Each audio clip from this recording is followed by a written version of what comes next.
नमस्ते दोस्तों, मेरा नाम है सुमन। प्लैनेट हिस्ट्री पर आप सभी लोगों का एक बार फिर से स्वागत है। क्लास 11 के चैप्टर 10 को हम पढ़ रहे थे, पार्ट 4 पर पहुंच चुके हैं, डिस्प्लेसिंग इंडिजिनियस पीपल। तो अगर अभी तक आपने लाइक शेयर सब्सक्राइब नहीं किए मेरे चैनल वीडियोस तो ज़रूर कीजिएगा, पसंद आती हैं तो। पहले 3 पार्ट में हम काफ़ी सारी चीज़ें देख चुके हैं, जिन्होंने नहीं देखा है वो देख सकते हैं। पार्ट 4 में हम पहुंच चुके हैं नेटिव पीपल्स पर।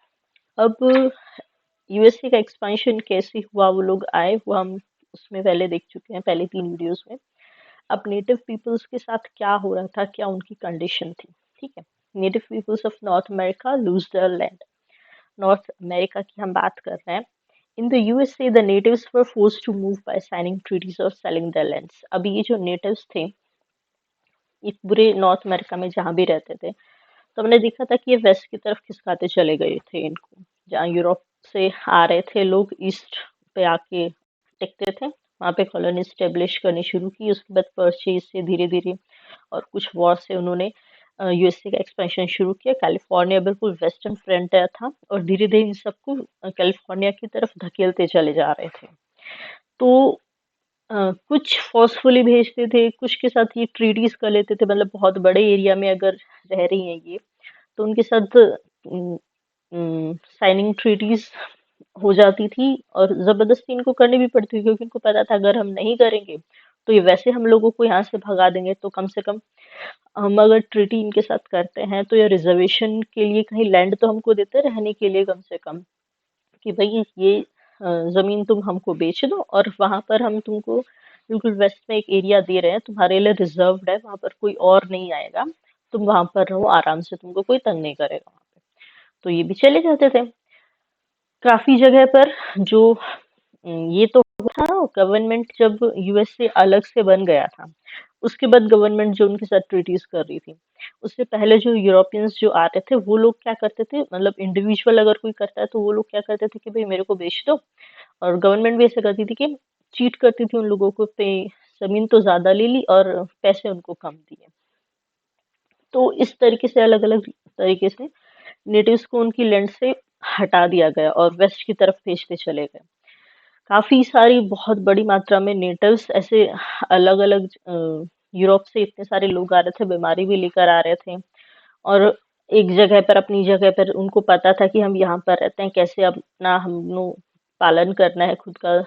तो उनको पता था। दूसरी जगह पर फिर वो जा रहे थे तो उनको समझ नहीं आ रहा था, बहुत सारी चीजें झेलनी उनको पड़ रही थी। और इसमें बहुत सारी पॉपुलेशन इन लोगों की, बिल्कुल लगभग 90% पॉपुलेशन बिल्कुल खत्म हो गई थी, मर गई थी, कुछ बीमारियों से, कुछ अपनी जगह से खिसकने की वजह से। नई जगह पर उनको पता नहीं चल रहा था कैसे रहना है, कैसा अपना जीवन यापन करना है, उस वजह से भी।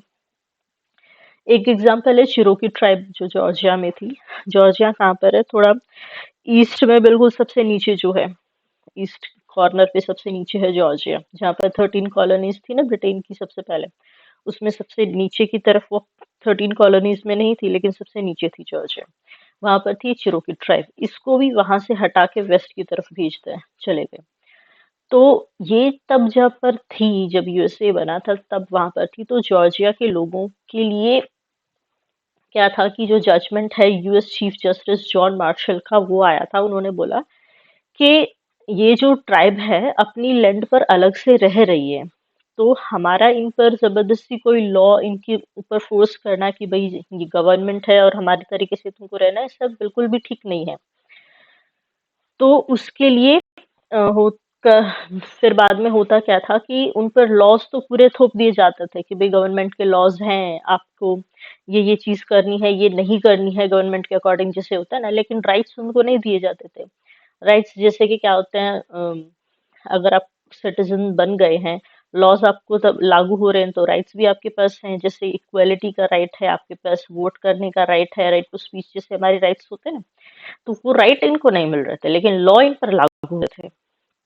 तो उसके बाद यूएस प्रेसिडेंट ने कहा कि चीफ जस्टिस का जो जजमेंट है मैं उसे नहीं मानता हूँ, और इस ट्राइब को वहां से खदेड़ दिया गया। यूएस आर्मी को ऑर्डर किया कि इनको यहाँ से मार के भगा और वेस्ट की तरफ जितने बचे 15,000 लोग लगभग, ये जो थे जॉर्जिया में रह रहे थे इस चिरोकी ट्राइब के, उनको फोर्स किया गया जबरदस्ती आर्मी भेजकर कि यहाँ से भागो, और कम से कम 1/4 उसमें से मर गए थे।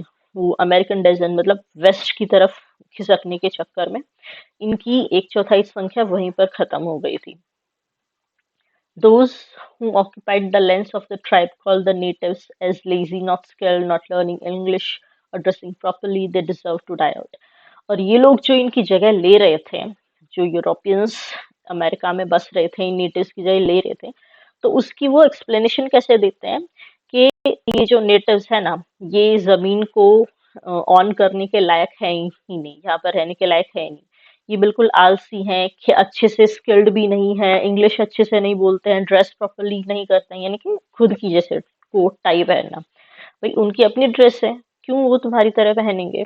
लेकिन वो हमारी तरह नहीं पहनते, इंग्लिश नहीं बोलते हैं, उनको लैंड का सही यूज करना नहीं आता है, मार्केट नहीं आता है, ये सरकार पर बोझ बने हुए हैं, ये सरकार के लिए कुछ प्रॉफिट करके नहीं दे सकते हैं, तो इन लोगों को मर जाना ही अच्छा है, ये धरती पर बोझ है, फालतू के लोग हैं, इनका कोई काम नहीं है। जबकि जिस अ, इसको चिरोकी ट्राइब को इन्होंने खदेड़ा था, ये सभी ऐसी ट्राइब्स में थी जो बहुत अच्छे से कोशिश कर रही थी इन लोगों की तरह रहने के लिए, मतलब इंग्लिश सीखना, उनकी तरह थोड़ा ड्रेस करना, उनकी तरह अपना जीवन बिताना, उनमें से थी ये। लेकिन क्या था कि इनके दिमाग में ही था कि भाई हम लोग हैं, यूरोप हैं और ये अलग है और हम इनको पसंद नहीं करते हैं, ये काले लोग हैं, हमारे साथ मिल नहीं सकते, इनको बस भगाने का कुछ ना कुछ बहाना ही उनको चाहिए था, झूठ भी उसके लिए बोल कर सकते थे। दे वर कंसंट्रेटेड विद स्मॉल एरियाज, फिर उनको वहां से खदेड़ने के बाद रिजर्वेशन कैंप में रख दिया गया, मतलब कैंप यानी कि जगह दे दी गई, खैर उनको जमीन वेस्ट में, कि यहाँ पर ही तुम लोग रहोगे, और उनको राइट्स नहीं थे वहां पर, अच्छी फैसिलिटीज उन लोगों के लिए नहीं थी, लॉज तो है लेकिन एजुकेशन फैसिलिटीज है, क्लीनिंग है, पानी का है, वो फैसिलिटीज नहीं है। तो वो लोग भी दुखी हो रहे थे कि भाई ठीक है, तुमने जमीन तो ले ली, हमको दूसरी जगह रहने को दे दिया, हमको रहने के लिए अच्छा तो चाहिए कम से कम, लेकिन जानवर तो नहीं है ना हम जैसे तुम ट्रीट कर रहे हो। तो उसलिए काफी रिबेलियंस भी हुए, मतलब विद्रोह भी हुए 1865 से 90 के बीच में। लेकिन यूएस आर्मी ने सारे के सारे दबा दिए, क्योंकि उनके पास आर्मी था, उनके पास गन वगैरह हैं, इनके पास कुछ भी नहीं है, तो कब तक कर सकते थे। The prairies were clear for farmland and wild beast killed of. बड़े बड़े मैदान जो थे, पहाड़, और पूरा का पूरा यूएस से जो कवर था फॉरेस्ट लैंड से, फार्मलैंड को बना दिया, उसको सारा का सारा क्लीन करके, और वहां का जो वाइल्ड बिसन जो उन लोगों के लिए था उसको मार दिया। और उसके बाद ये लोग बोलते हैं कि जो प्रिमिटिव मैन है, मतलब प्राचीन आदमी है, या ये नेटिव्स है ना, ये भी जैसे ये जो वाइल्ड बिसन, ये जो पहले का जानवर था, ये खत्म हो गया, वैसे ही आदमी भी धीरे धीरे खत्म हो जाएंगे, इसके बारे में फ्यूचर में कोई नहीं पूछेगा। Thomas Jefferson, third president of USA, contemporary of Wordsworth, ये नेटिव्स के बारे में बोलते हैं, जो बाद में यूरोपियन लोग बाद में इसको लेके रोते हैं कि भाई हमारे बारे में तो गलत बोल रहे हैं थॉमस, ऐसा तो नहीं है। This unfortunate race which we have been taken so much pains to civilize has justified extermination। मतलब ये जो अभागी जाति है जिसको हमने इतना ज्यादा दिक्कतें झेली कि सिविलाइज करने के लिए, सिविलाइज इन द सेंस अच्छी से ड्रेस करो, इंग्लिश बोलो, हमारी तरह उठना बैठना करो, सिर्फ अपने जैसा बनाने के लिए, फिर उसको जाति को हमने इतना ज्यादा परेशानी ली हमारे जैसा बन जाए, एक्चुअली उसको जरूरत ही नहीं थी, हम लोग ही बेवकूफ थे सबको अपने जैसा बनाने के लिए। अब आप सोचो, सब फूल लाल होंगे सब, या पीले ही होंगे, या फिर पूरा का पूरा संसार एक ही रेड कलर में होगा, तो कैसा लगेगा? डाइवर्सिटी अच्छी लगती है। Comment on these two sets of population data. ये यूएसए और एक तरफ है स्पेनिश अमेरिका, मतलब साउथ अमेरिका।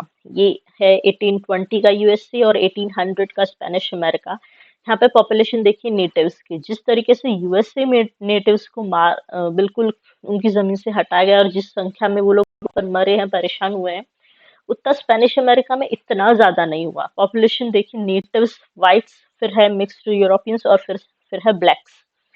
व्हाइट्स ये हैं सारे यूरोपियंस, मिक्स्ड यूरोपियंस हैं, मतलब पूरे यूरोप से, मतलब फ्रेंच वगैरह के भी दूसरी जगह से भी हैं, स्पेन के, वो यहाँ पर हैं, और फिर उसके बाद ब्लैक्स यानी अफ्रीकन्स वगैरह हैं, ठीक है। टोटल पॉपुलेशन 11.6 है यूएसए की इस टाइम पे, जिसमें सबसे ज्यादा कौन है, व्हाइट्स है 9 मिलियन, बाकी 0.1 मिक्स्ड हैं, 1.9 मिलियन अफ्रीकन हैं, ब्लैक्स हैं, और नेटिव सबसे कम है यहाँ पर, इवन जो बाहर से आए हैं वो भी इससे ज्यादा है। ये व्हाइट्स और मिक्स यूरोपियंस तो एक ही मान सकते हैं, 0.6 मिलियन नेटिव्स हैं। और स्पेनिश अमेरिका में नेटिव सबसे ज्यादा 7.5 मिलियन, व्हाइट्स 3 हैं, मिक्स 5 मिलियन हैं, और ब्लैक्स 0.8 हैं, total 16 population. In 1854, the president of the USA received a letter from a native leader, Chief Seattle. 1854 की बात है, जब यूएसए एक्सपांड कर रहा था, तो उन्होंने उनको एक लेटर मिलता है चीफ, एक ट्राइब के चीफ की तरफ से। प्रेसिडेंट ने उनको बोला था कि ये ट्रीटी साइन कर दीजिए, हमारी लैंड, अपनी लैंड आप हमें दे दीजिए, गवर्नमेंट, अमेरिकन गवर्नमेंट को, जहां पर आप सदियों से रहते आए हैं, और हम आपको इसके बदले एक रिजर्व लैंड अलग से दे देंगे वेस्ट में, वहां पर आप जाके शांति से रहेगा, आपको वहां पे कोई परेशानी नहीं करेगी, वो सिर्फ आपकी होगी। फिर ले क्यों रहे हो, वो भी तो जहाँ रह रहे हैं वो भी तो उन्हीं की है, पर उनको फिलहाल इसी में अपना प्रॉफिट दिख रहा है, बाद में वेस्ट में दिखता है तो वहां का भी जमीन ले लेते हैं। तो उसका रिप्लाई चीफ ने लेटर के थ्रू ये दिया, हाउ कैन यू बाय और sell the sky, the warmth of the land. आप आसमान को कैसे खरीद सकते हैं, ये धरती की जो वार्मथ है हमारी, उसे आप कैसे खरीद सकते हैं, इट मीन्स हमारे इमोशंस को कैसे खरीद सकते हैं आप। The idea is strange to us, strange इसलिए क्योंकि वो जमीन को ऑन करने के बारे में उन्होंने सोचा नहीं था कि ये जमीन तुम खरीद लो, ये मैं खरीद लूं, तो ये जमीन खरीदना ये हमारे लिए स्ट्रेंज आइडिया है। If you don't own the freshness of the air and the sparkle of the water, how can you bye them.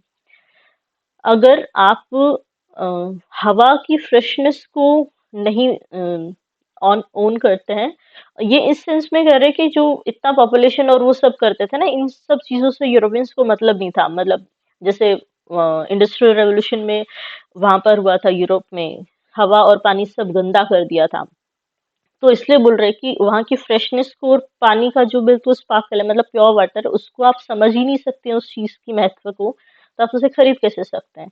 Every part of the earth is sacred to my people, every shining fine needle, every sandy shore, every mist in the dark woods, every clearing, every humming insect is holy in the memory and experience of my people। मतलब इस धरती का हर एक कण मेरे लोगों के लिए पवित्र है, चाहे वो लकड़ी हो, यहाँ की निडल हो, यहाँ की मिट्टी हो, या फिर छोटे छोटे इंसेक्ट्स भी हो, सब कुछ हमारे लिए हमारा बहुत ही अच्छी मेमोरीज, एक्सपीरियंसेस, सेक्रेट है सब कुछ। इवन जो SAP which courses through the trees carries the memories of the raven, मतलब पेड़ की छाल से जो गोंद निकलता है ना, वो भी, मतलब इतनी छोटी छोटी चीजें भी हमारी मेमोरीज में है यहाँ की, आप कैसे खरीदोगे उन्हें। So when the great chief in Washington sends word that he wishes to buy our land, he asks much of us। तो अगर वॉशिंगटन की ग्रेट चीफ हमसे मांग रहे हैं हमारी भूमि, तो सिर्फ वो भूमि नहीं मांग रहे, वो हमसे बहुत ज्यादा मांग रहे हैं, और उसके बदले में दे क्या रहे हैं, कुछ भी नहीं, एक रिजर्व लैंड आप हमें दे रहे हैं जहाँ की हम अलग से कंफर्टेबली रह सकें। He will be our father and we will be, और बोलते हैं कि हम आपके पिता होंगे, आप हमारे संतान की तरह होंगे, हम आपको बहुत खुश रखेंगे। So we will consider offer, हम आपके ऑफर को कंसिडर कर रहे हैं, और इन द सेंस करना ही पड़ेगा, नहीं तो आप भगा दोगे। But it will not be easy, लेकिन ये आसान नहीं होगा। फॉर दिस लैंड इज सेक्रेटस, क्योंकि ये जो भूमि है ये पवित्र है हमारे लिए, तो आप अगर इसे खरीद रहे हैं तो ये ध्यान रखना। आगे बोलते हैं, the shining water that moves in the streams and rivers is not just water but the blood of our ancestors. ये जो पानी, चमकता हुआ पानी रिवर में और स्ट्रीम्स में बह रहा है, ये पानी नहीं है, ये हमारे पूर्वजों का खून है। अगर हम अपनी भूमि आपको बेचते हैं तो आपको ये जरूर याद रखना होगा कि ये हमारे लिए पवित्र थी, और अपनी आने वाली संतानों को भी आपको ये सिखाना होगा, ये याद दिलाना होगा कि ये पवित्र है। यहाँ का हर एक कण, यहाँ की लेक्स का थोड़ा सा जो वाटर है ना, उसकी एक बूंद, ये सब हमारी मेमोरीज और इवेंट्स में, और हमारे लिए जिंदगी है ये सब। जो पानी आवाज है, द वाटर्स मर्मर, ये हमारे पूर्वजों की आवाज है हमारे लिए, तो उसको आपको कायम रखना होगा, उस आवाज को मैला नहीं करना। Anthropology. It is significant that it was at this time from the 1840s that the subject of anthropology, which had been developed in France, was introduced in North America out of a curiosity to study the differences between native primitive communities and the civilized communities of Europe. Some anthropologists argue that just as there was no primitive people to be found in Europe, the American natives too would die out. Anthropology subject होता है जिसमें ancient लोगों के बारे में या फिर society के बारे में पढ़ा जाता है।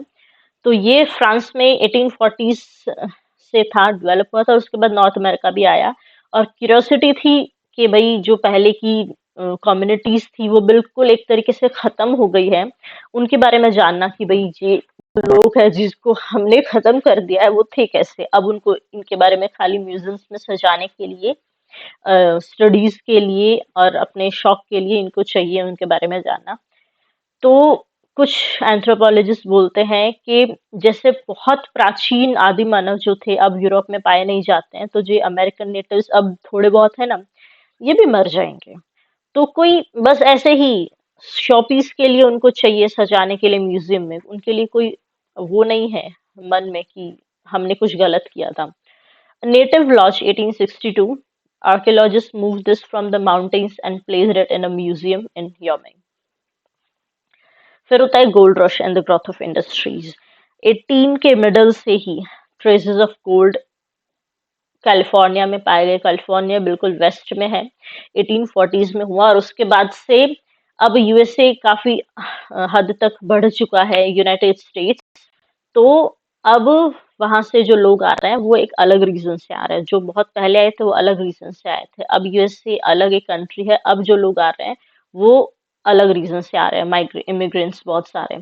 Lot of Europeans hurried to America in the hope of making a quick fortune. The gold rush led to the building of railway lines across the continent for which thousands of Chinese workers were recruited. In North America, industries developed to manufacture railway equipments. The US's railway was completed by 1870 and that of Canada by 1885. अब California में उनको पता चला कि जो हमें आशा थी कि हमें अमेरिका में गोल्ड मिलेगा वो बहुत बाद में कैलिफोर्निया में पाया गया। तो बस वहां पर गोल्ड है, बहुत ही ज्यादा गोल्ड है। हमने बिल्कुल वेस्ट में उन लोगों को खदेड़ दिया था कि भाई यहाँ पर तुम लोग अलग से रहो, हमें नहीं पता था कि वहां पर गोल्ड है। अब तो हमको उन लोगों को भी वहां से हटाना पड़ेगा और यूरोप से भी बहुत सारे लोग इसी चीज में आने लगे आशा में कि हमें अब एकदम से बड़ी बड़ी लैंड मिलेंगी, गोल्ड मिलेगा। और जो बहुत ही पुअर लोग थे वो भी एकदम से भाई तुरंत हमारा भाग्य चमक जाएगा और अमीर हो जाएंगे, इंडस्ट्रियलिस्ट बन जाएंगे। और 1840s के बाद से अमेरिका का जो आज हम जानते हैं अमेरिका एक industrial power, leading industrial power, वो तब बिल्ड होना शुरू हुई थी, उससे पहले ही नहीं थी था। रेलवेज लाइन पूरे कॉन्टिनेंट में नॉर्थ से सॉरी ईस्ट से वेस्ट तक पूरा बिछाई गई, चाइनीज वर्कर्स को रिक्रूट किया गया कि तुरंत तुरंत ये चीजें हों। ये चीजें इतनी जल्दी हुई कि बस 50 साल में, मतलब जब तक ये 18 खत्म हुआ, 80s खत्म हुए, 90 तक आए, तब तक तो नॉर्थ अमेरिका जो था, ये यूएसए जो था, वो एक पावर बन गया था जो हम आज जानते हैं अमेरिका को। वो सिर्फ 50 साल में भी बहुत ड्रास्टिक चेंज हुआ था। नॉर्थ अमेरिका में एकदम से इंडस्ट्रीज शुरू हुई, मैन्युफैक्चर, रेलवे इक्विपमेंट्स। यूएसए की रेलवे सिर्फ 1870 तक कंप्लीट हो गई थी, कनाडा की 1885 तक हो गई थी।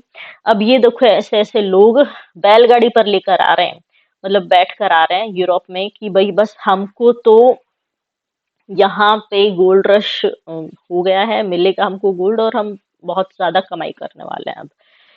The old nations creep on at snail's pace, the republic thunders on at the speed of an express, said Andrew Carnegie, एक पुअर इमिग्रेंट जो स्कॉटलैंड से आया था और आने के बाद यूएसए में जो सबसे पहले मिलेनियर इंडस्ट्रियलिस्ट थे उनमें से ये एक था।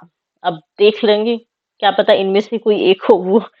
नहीं, जो पुराने जो नेशंस है, मतलब जो पहले के जो नेशन थे, वो बहुत ही धीरे धीरे ग्रोथ करते हैं। जो रिपब्लिक होता है वो एक्सप्रेस की स्पीड से ग्रोथ करता है, ये इसका कहना था। In order to make large scale farming machinery produced, बहुत बड़े स्तर पर, मतलब सिर्फ इंडस्ट्रीज ही नहीं बन रही है, सिर्फ रेलवे ही नहीं बिछ रही है, फार्मिंग को भी बहुत बड़े स्केल तक लेकर जाया गया। ट्रेड के तरीके से, मतलब बड़े बड़े फार्म्स बनाओ, उसके बाद उगाओ और बेचो, ट्रेड करो, ये सब मशीनरी उसके लिए प्रोड्यूस की गई। जैसे पहले ब्रिटेन इस चीज को लीड कर रहा था, अब ये यूएसए में शिफ्ट हो गया था। जो सेकंड इंडस्ट्रियल रेवोल्यूशन था वो यूएसए में इस टाइम पे शिफ्ट हुआ था। ठीक है, देख रहे हैं ना, 1850 से पहले कहाँ था, ब्रिटेन में था, 1850 के बाद से यूएसए में आ गया था। Industrial development led to the growth of towns and factories. 1890, the USA emerged a leading industrial power in the world. Large-scale agricultural expanded, vast areas were cleared, मतलब बड़े बड़े एरियाज तुरंत तुरंत बिल्कुल क्लियर किए जा रहे हैं, स्पीड पकड़ लिए यूएसए ने। 1890 बिजन जो वहाँ का था वाइल्ड एनिमल, वो बिल्कुल ही खत्म हो गया था। अब शायद एक दो कोई पाया गया है कि ऐसा देखो, ये पुराना कोई था इन लोगों की तरह ही। 1892 में यूएसए जो कॉन्टिनेंटल एक्सपांशन था, जो वेस्ट तक मतलब भेज रहे थे ना कि भाई ये तुम्हारी भूमि है, यहाँ पर हम कुछ नहीं कहने वाले हैं तुमको, तुम आराम से रहो। उसको भी इन्होंने, क्योंकि गोल्ड रश था तो कैलिफोर्निया को भी यूएसए में ही इंक्लूड कर लिया था कि भाई अब यहाँ पर भी तुम लोग जहाँ रहे, हमको जहाँ मिलेगा काम करने को रहेंगे, तुमको अलग से और थोड़ा सा रिजर्वेशंस खिसका दिए जाएंगे तुम्हारे। तो ये जो पूरा का पूरा, और अलास्का भी, तो जितना आज यूएसए जानता है वो 1892 तक कंप्लीट हो गया था। With in a few years USA was setting up its own colonies. और एक कुछ सालों में ही यूएसए अपनी कॉलोनीज बनानी शुरू कर दी, हवाई और Philippines. It had become an imperial power. ये देखिए, यूएसए और चाइना, ये जो सी है, यूएसए मतलब एशिया और अमेरिका कॉन्टिनेंट के बीच में, ये यहाँ पर बहुत सारे छोटे छोटे आइलैंड्स है, इधर ऊपर जापान भी है, ये हवाई और फिलीपींस, ये यहाँ पर यूएसए ने अपनी कॉलोनीज बना ली थी। ठीक है, immigrants welcome by USA, colour print 1909, ये यूएसए है, इमिग्रेंट्स को वेलकम कर रहे हैं, आओ जी, जहां पर भी तुमको जगह मिले बस जाओ जी। The ranch on the prairies that was the dream of poor European immigrants. जो पुअर यूरोपियन इमिग्रेंट्स थे, उनकी यहाँ पर आकर ऐसे बड़ी बड़ी खेती क्लियर करके वहां पर रह रहे थे। और यूएसए को भी चाहिए था कि भाई जो हमारी तरह रहते हों लोग, जो यूएसए को अच्छे से एक्सपांड कर सके, इसकी ग्रोथ को बढ़ा सके, उन लोगों को वो जरूर वेलकम करेंगे। कॉन्स्टिट्यूशनल राइट्स इन नॉर्थ अमेरिका। अब राइट्स की बात करते हैं।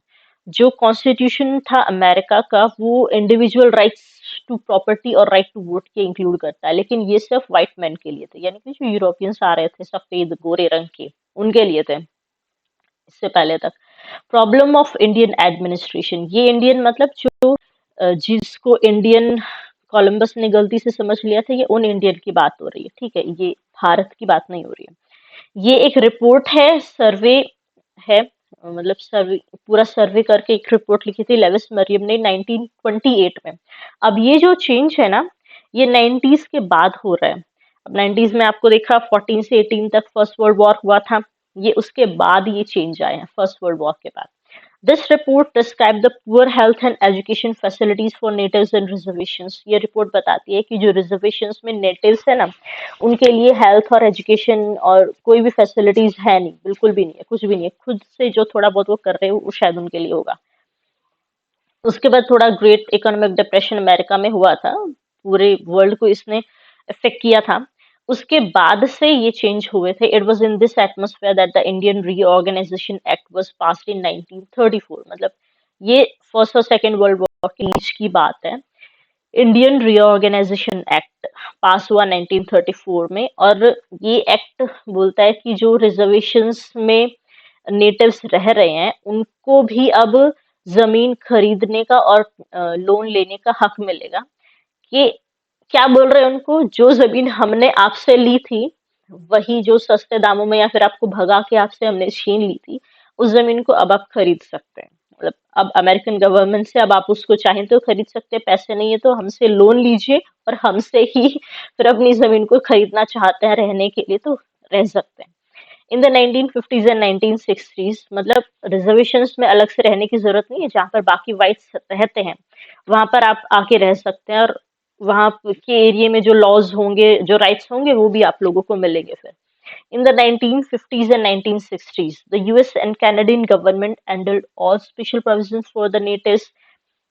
अलग से जो नेटिव्स के लिए कुछ रूल्स और प्रोविजंस बनाए गए थे, उनको एंड कर दिया कि अब आप नेटिव्स नहीं है, अब आप जैसे बाकी यूरोपियंस थे जो अमेरिकन थे, अमेरिकन उसमें ही आप शामिल होंगे। लेकिन मेन मोटिव इनका क्या था कि ये हमारे साथ शामिल होने का मतलब है कि ये हमारे जैसे बन जाएं या फिर क्रिश्चियनिटी को अपना लें, ये अलग से अपनी पहचान न रखें। हो सकता है एक तरीके का गिल्ट ही था कि भाई ये अपना भूल जाएंगे कि हमने इन लोगों के साथ क्या किया था और हमारी तरह शामिल हो जाए, हम लोगों के साथ मिल जाए और अपना अपने जो ट्रेडिशन है उस चीज को भी छोड़ दें, सिर्फ हमारी तरह हमारे लिए क्रिश्चियंस बन जाएं। By the declaration of Indian rights of 1954, time note कीजिएगा 1954, ये बिल्कुल 19 का मिडल आ गया। A number of native peoples, मतलब आज से और अगर ये 2020 को हटा दे, ये 20 साल को, तो बिल्कुल 20 शुरू होने से 2000 शुरू होने से बिल्कुल 50 साल पहले, 70 साल पहले आज से, a number of native peoples accepted citizenship of the USA. काफी सारे नेटिव्स ने यूएसए की सिटीजनशिप एक्सेप्ट कर ली, लेकिन कंडीशंस पे कि भाई आपने जो हमको रिजर्व्ड लैंड दी हुई है ना, उसको आप वापस नहीं लेंगे और ना ही हमारे ट्रेडिशन में आप रूल्स बना बना के इंटरफेयर करेंगे। क्योंकि देखिए इंडियन हिस्ट्री में ऐसा ही किया ना, उन लोगों ने रूल्स बनाए हैं इसके लिए कि लोग अपना ट्रेडिशन अपने कल्चर को छोड़कर यूरोपियंस की तरह हमारी तरह बनते चले जाए। हमारी तरह बनेंगे तो क्या है, फिर हमारे रूल को या हम उन पर जो चीजें रूल कर रहे हैं ना, वो इनको चुभेंगी नहीं, फिर ये अपने को अलग नहीं मानेंगे हमसे, ये हमारी तरह बन जाएंगे और हमारा रूल यहाँ पर पक्का हो जाएगा। ये जैसे पहले रिबेल कर रहे थे, और या फिर हम पर लोग उंगली उठाएंगे नहीं कि तुम लोगों ने इन लोगों के साथ देखो क्या किया था, ये हमारे जैसे मिक्स हो जाएंगे, तो ये खुद नहीं बोलेंगे तो कोई और भी नहीं बोलेगा कुछ भी। Constitution Act 1982 accepted the margin and treaty rights of the natives. 1982 में कॉन्स्टिट्यूशन एक्ट बना कि भाई जो ओरिजिनल यहाँ की लोग हैं, नेटिव्स हैं, उनकी राइट्स उनको मिले, अपना अलग से वो कल्चर फॉलो कर सके और जो भी वो चाहते हैं वो उनको मिल सके अपने ट्रेडिशन को जिंदा रखने के लिए।